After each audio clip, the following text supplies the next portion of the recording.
on interviewing skills.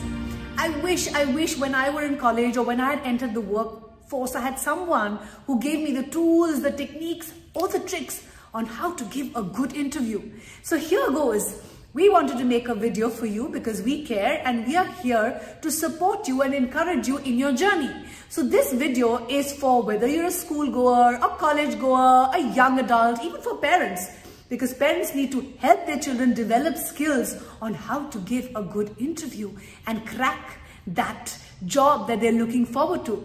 So without wasting much time, I'm going to tell you what to do, what it looks like, what it feels like. First, you need to learn about your interviewers and the company. This is so important. You need to really understand the company's website. So make sure that you do your research work. You do your due diligence. If there has been a recent press release on the company, make sure you go through it. If the company has a social media handle, make sure that you go tap into it and you understand their ethos, their company's goals, so that you can present yourself to be the right suited fit. Ask for the interview format beforehand. This is very, very important. All firms have different ways of interviewing. So it's good to do your due diligence to find out what type are they really looking for a particular post and how you can mold yourself and fit into it authentically. So make sure that you are well prepared and you know what to expect. So here I want to present some common questions that are asked, and it's very, very good to be prepared. So make sure you get your paper and pen out, get your notepad out, jot down these questions, ask yourself these questions, because when you highlight some important questions in your mind and you're pre-prepared, then when you're facing an interview, you can come across as self-assured, self-confident, and someone who is really, really authentic. So here, the best way to present your personal pitch is by preparing for questions that I'm going to share with you. So what are the most commonly asked questions? Why do you want to work for our company? Most important question. I've done many, many interviews, and this was the number one question that we would ask all the candidates, the why question. It's very important to know the why. What are your core strengths? What are your core areas of weaknesses? We don't think about these questions often, but it's very, very important to be prepared with these questions because your strengths really define who you are, and your awareness on your weaknesses make you a good fit because you are someone who comes across as self-aware and not shying from your areas of growth. What has been your greatest achievement so far?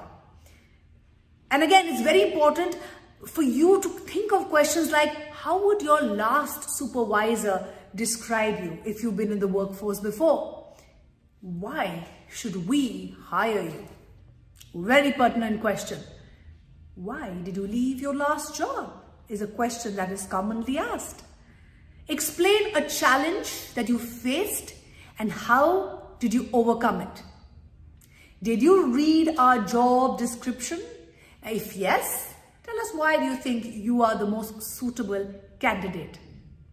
Make sure that you are well prepared with these common answers so that you are looked upon as that most suitable candidate and nobody can say no to you. Also highlight some skills and core competencies that you have developed so that you can recall some examples from your past work that can cast a positive impression on your interviewer. This helps you because again, it makes you look self-confident and self-assured.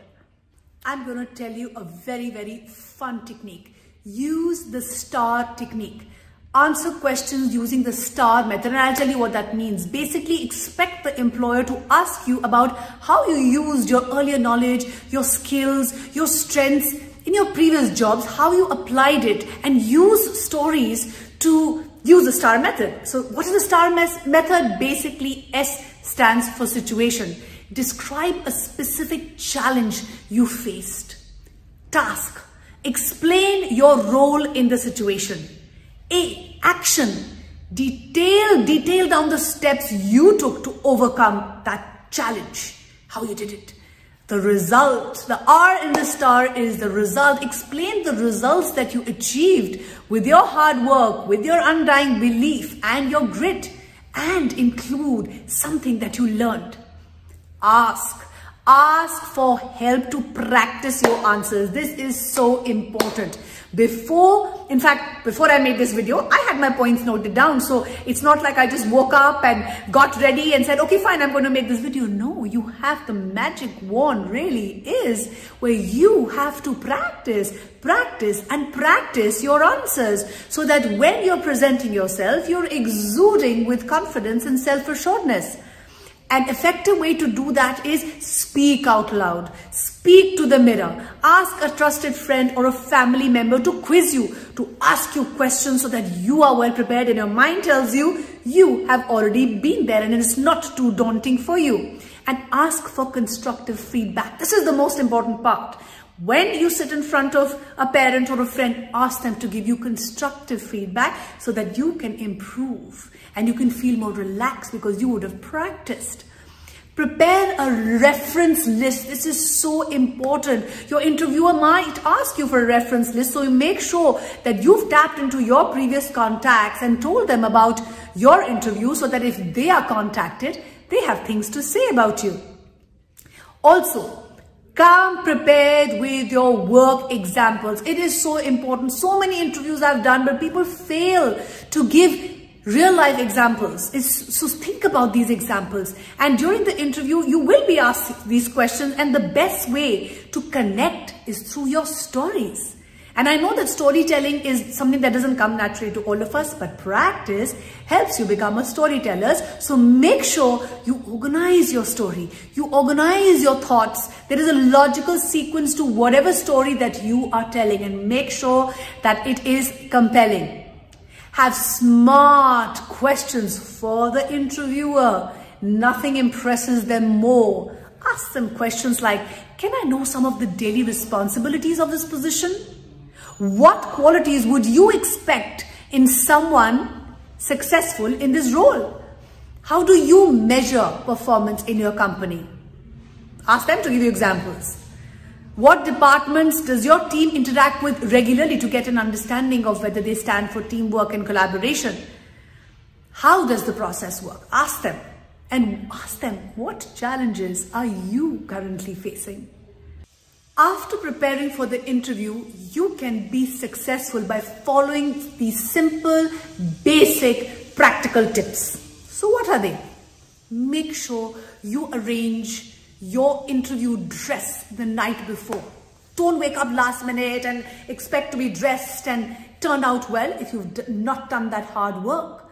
So make sure you choose the business professional dress that resonates with the company that you're applying to. Bring your resume copies. A pen and a notebook is a must. Make your schedule in such a way that you arrive 10 to 15 minutes before the interview starts. It's always good to be on time. In fact, sometimes better to be before time, and you can factor that time for any eventuality. Leave a positive impression. I will talk more about what that means, what it looks like and what it feels like. Respect everyone you meet. Make sure you greet everyone you meet. There is a smile on your face and there is warmth to your presence. Be authentic. What that means is you have to be true to who you are. There's no point putting up a fake facade.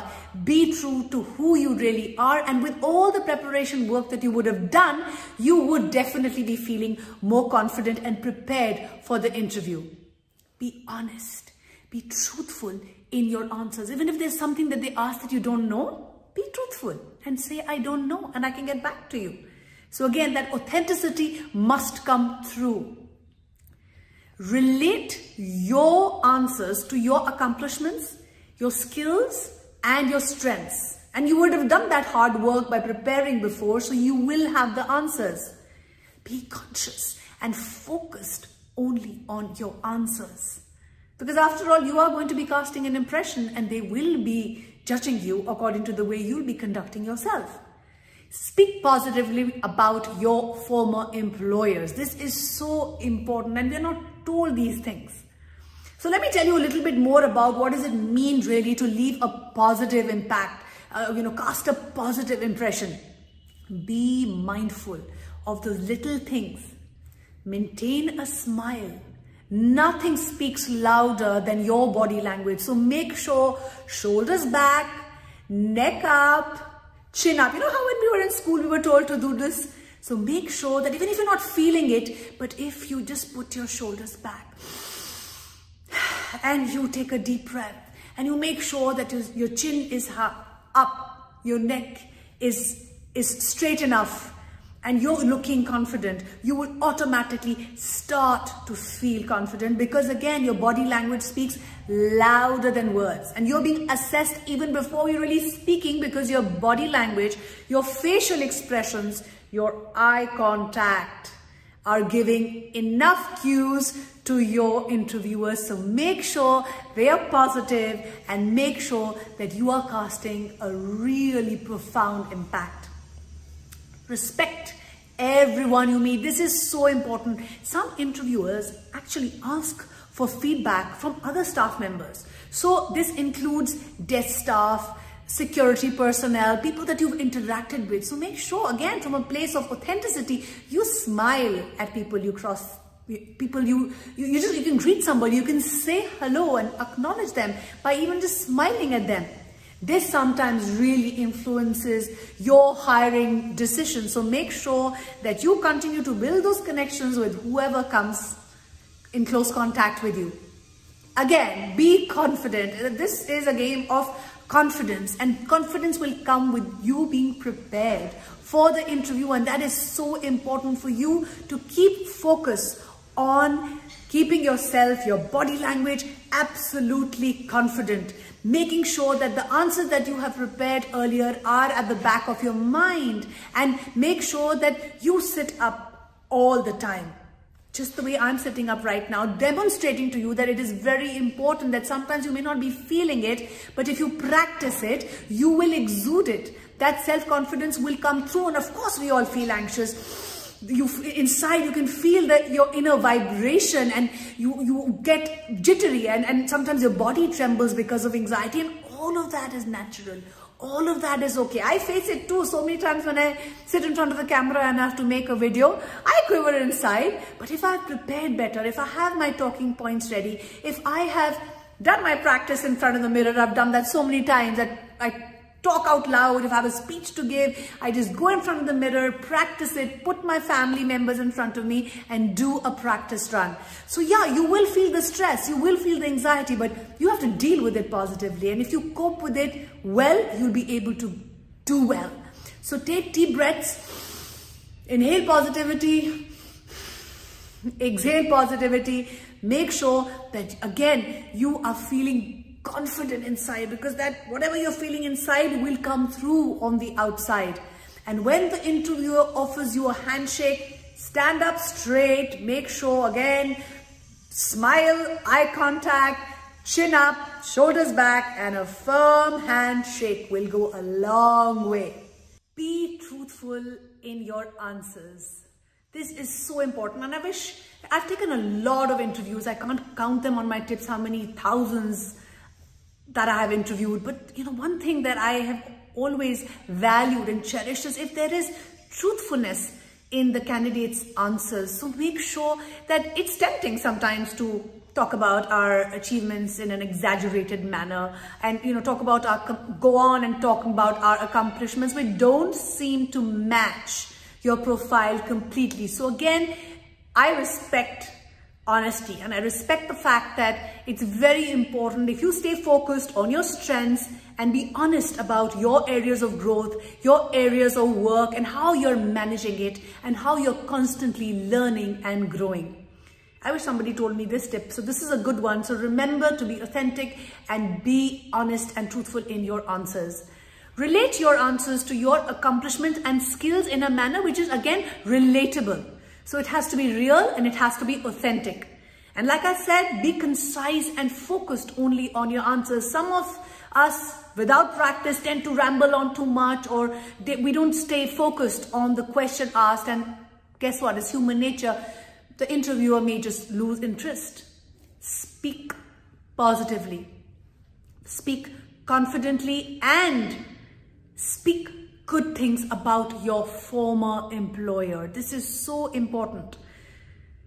It's very, very important to talk about your past in a positive light and talk about your lessons. And maybe you did not have a very good experience, and that's okay too, but you can talk about the good. You can talk about your learnings, and this will cast a positive impression on your interviewer. Next helpful tip that I want to give you after the interview, this is where the real magic happens. Ask for next steps. You can ask the HR consultant of the company, what are next steps that you can expect? Talk to the hiring manager, seek feedback, ask them that how did it go? And if there is something that you can do to improve in the future, make sure you send a follow-up email. Nothing works better than this. Just a thank you email following up with a note saying it was wonderful interacting with you. I'm sure it was a good learning opportunity for you. Thank them for their time and make sure that you take that business card of the person who has interviewed you so that you can send in an email. A personalized thank you email will have the greatest impact on their decision making. So I hope all these tools and techniques have helped each one of you. If there's anything you need to know more, please reach out to us. We at Happiness is Love believe in only one thing, which is learning, growing, and sharing. And we do believe that together we can build skills that will help each one of us be our better, grander, and our bestest selves. Keep smiling, keep shining, and keep inspiring, and stay tuned for many, many, many more videos for students, for parents, for professionals, for educators, for everyone.